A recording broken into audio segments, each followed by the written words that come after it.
সাধারণ মানুষের কাছে গত 10 বছর ধরে শুধু ভাওতা আর ভাওতা দিয়ে যাচ্ছে। যখন দেখছে এই পশ্চিম বাংলায় তাদের খুবই করুণ অবস্থা, তখন একটা বিষয়কে সামনে রেখে একটা অনৈতিক রায় আমরা দেখতে পেলাম বেরিয়ে হলো, যা সেভাবে কোনো তদন্ত হয়নি। সিবিআইকে বলা হয়েছিল তদন্ত করার জন্য।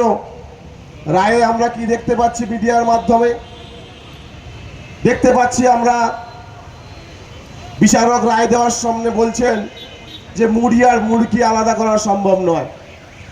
তাহলে সিবিআই তদন্ত করলোটা কি? যদি মুড়ি আর মুরগিকে আলাদা না করতে পারেন, তাহলে সিবিআই তদন্তের প্রয়োজনীয়তা কি ছিল? আজকের দিনে দাঁড়িয়ে তো ভাবতে হবে। আজকের দিনে দাঁড়িয়ে শিক্ষক শিক্ষিকাদের ভাবতে হবে যে কেন্দ্রীয় সরকার যখন কোনো চাকরি দিতে পারছে না, তখন মমতা বন্দ্যোপাধ্যায়ের সরকার কিন্তু আজকের এই বর্তমান যুগে বর্তমান পরিস্থিতিতে দাঁড়িয়েও পশ্চিমবঙ্গের শিক্ষিত বেকার যুবকদের চাকরি দিয়ে যাচ্ছে। হ্যাঁ, মিডিয়া হাউসটাকে কিনে নিয়েছে। আপনারা দেখতে পাচ্ছেন না যে লোকসভা ভোটের প্রাক্কালে মিডিয়া তার পক্ষে নিউজ করার জন্য 8,000 কোটি টাকা মিডিয়াকে দেওয়া হয়েছে, মিডিয়া হাউসগুলোকে দেওয়া হয়েছে। স্বাভাবিকভাবে তারা প্রচার করবে আমাদের রাজ্যের মুখ্যমন্ত্রী মমতা বন্দ্যোপাধ্যায়ের সরকারের বিরুদ্ধে। সেভাবেই তারা গদি মিডিয়াগুলো পেড নিউজ করছে। একটা জিনিস ভেবে দেখুন তো, যদি এই মিডিয়াগুলো কিভাবে প্রপাগান্ডা করতো যে ওয়েস্ট বেঙ্গলে কোনো চাকরি হয়নি তৃণমূল কংগ্রেস আসার পর, তাহলে 26,000 চাকরি বাতিলটা হলো কি করে? যদি চাকরি না হয়ে থাকে, তাহলে 59,000 প্রাইমারি চাকরি আবার খাবো বলছে বিজেপির নেতারা। এই তমলুকের নেতারা, বিজেপির যারা গদ্দার, পশ্চিম বাংলার মানুষের সঙ্গে শুধু নয়, এই পূর্ব মেদিনীপুর জেলার সংগ্রামের পবিত্র ভূমিতে যারা, সংগ্রামের মাটিতে যারা গদ্দারি করেছে, তারা চিৎকার করছে। তাহলে 2011 সালের পর থেকে চাকরিটা হয়েছে, এটা আগে স্বীকার করুন। 59,000 প্রাথমিকের চাকরি যদি 2014 সালের প্রাইমারি প্যানেল থেকে হয়, তাহলে 2012 সালের চাকরি, 2014 সালের চাকরি, 2017 সালের চাকরি, তাহলে প্রাথমিকে কত চাকরি হয়েছে? রাজ্য সরকারি কর্মচারীদের কত চাকরি হয়েছে? তাহলে এটা স্বীকার করতে হবে, বাইকে দাঁড়িয়ে বলতে হবে যে পশ্চিম বাংলার সরকার, মমতা বন্দ্যোপাধ্যায়ের নেতৃত্বাধীন সরকার চাকরিটা দিয়েছে শিক্ষিত বেকার যুবকদের। আর আজকের দিনে দাঁড়িয়ে ভেবে দেখুন, কোন কেন্দ্রীয় সরকারি একটা চাকরি হয়নি। ভারতবর্ষের একটা মাত্র রাজ্য যেখানে পেনশন প্রকল্পটা চালু রয়েছে, ভারতবর্ষের আর কোনো রাজ্যে পেনশন প্রকল্প চালু নেই। এইটা আপনাদেরকে আগে ভাবতে হবে।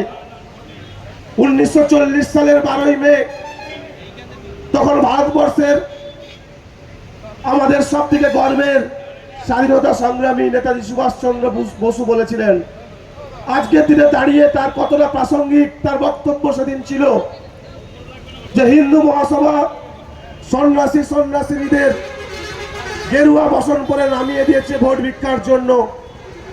আমরা যারা হিন্দু ধর্মে বিশ্বাস করি, তারা হিন্দু মাত্রই, এদের দেখা মাত্রই আমাদের সিটটা নত হয়ে যায়। সেদিন দাঁড়িয়ে নেতাজি সুভাষচন্দ্র বসু বলেছিলেন যে আমরা যারা সত্যি হিন্দু, প্রকৃত হিন্দু হয়ে থাকি, তাহলে এদের নিন্দা করা আমাদের কর্তব্য বলে মনে করি। পরবর্তীকালে তাদের মাথাদের নেতাজি সুভাষচন্দ্র বসু পেটানোর নিদান দিয়েছিলেন শ্যামাপ্রসাদ মুখার্জির লোকেদের। আজকের দিনে দাঁড়িয়ে ভেবে দেখুন, একটা সরকার শুধুমাত্র রাজনৈতিক উদ্দেশ্য প্রণোদিত ভাবে, একটা মাটি মানুষের সরকার, যারা শুধু চাকরিজীবীদের কথা শুধু ভাবে না, যারা পশ্চিম বাংলার সাধারণ মানুষের কথা ভাবে, সর্বসাধারণ মানুষের কথা ভাবে, সেই সরকারটাকে সম্পূর্ণরূপে কালিমালিপ্ত করার জন্য একের পর এক চক্রান্ত করে যাচ্ছে। 2021 বিধানসভা নির্বাচনের প্রাক্কালে আমরা কি দেখেছিলাম? হেলিকপ্টারের পর হেলিকপ্টার পূর্ব মেদিনীপুরের এই জেলায় নেমেছিল। আমরা কখনো দেখিনি, আমাদের এত বছরের রাজনৈতিক জীবন হোক, শিক্ষকতার জীবনে হোক, আমরা কিন্তু দেখিনি সেদিন হেলিকপ্টারের পর হেলিকপ্টার 200-র বেশি কেন্দ্রীয় নেতা মন্ত্রী এসেছিল ওই একমাত্র মহিলাটাকে হারানোর জন্য। কারণ সারা ভারতবর্ষে প্রতিবাদের যদি মুখ হয় বিজেপির জুমলাবাজির বিরুদ্ধে, সেটা একমাত্র মমতা বন্দ্যোপাধ্যায়। তাই তাকে যেভাবে হোক সরিয়ে দিতে পারলে ক্ষমতা থেকে, তাহলে সারা ভারতবর্ষের বুকে আর কেউ প্রতিবাদের মুখ হয়ে দাঁড়াবে না। আমরা দেখেছিলাম মানুষ কিন্তু ওই বহিরাগত দস্যুদের সমর্থন করেননি। মানুষ কিন্তু বিশ্বাস করেছিল মমতা বন্দ্যোপাধ্যায়কে, এবং তৃতীয়বার আবার মমতা বন্দ্যোপাধ্যায়কে তা বিপুল পরিমাণে মেজরিটি নিয়ে তৃতীয়বার মুখ্যমন্ত্রী করেছেন। তারপরে কি চক্রান্ত হচ্ছে, কিভাবে কালিমালিপ্ত করা যায়। আরএসএস এরই গ্রাস রিপোর্ট বলছে যে লোকসভা নির্বাচনের অবস্থা ভালো নয়, খুবই করুণ অবস্থা। সেখানে দাঁড়িয়ে একের পর এক আজকের দিনে দাঁড়িয়ে যিনি তমলুক লোকসভায় প্রার্থী হয়েছেন, আপনাদের জানিয়ে রাখি, আমার এক সাংবাদিক বন্ধু গত 6 মাস আগে বলছেন আমাকে যে আপনার তমলুক লোকসভায় অভিজিৎ গাঙ্গুলি প্রার্থী হচ্ছেন। আমি এটা অনেস্টলি বলছি, আমি নামটা বলছি না, প্রয়োজন হলে পরবর্তীকালে নামটা প্রকাশ করে দেব। আমি তো অবাক হয়ে গিয়েছিলাম যে বিচারা করে আসনে যিনি বসে আছেন তিনি আমাদের তমলুক লোকসভায় প্রার্থী হবেন। তাহলে ডালমে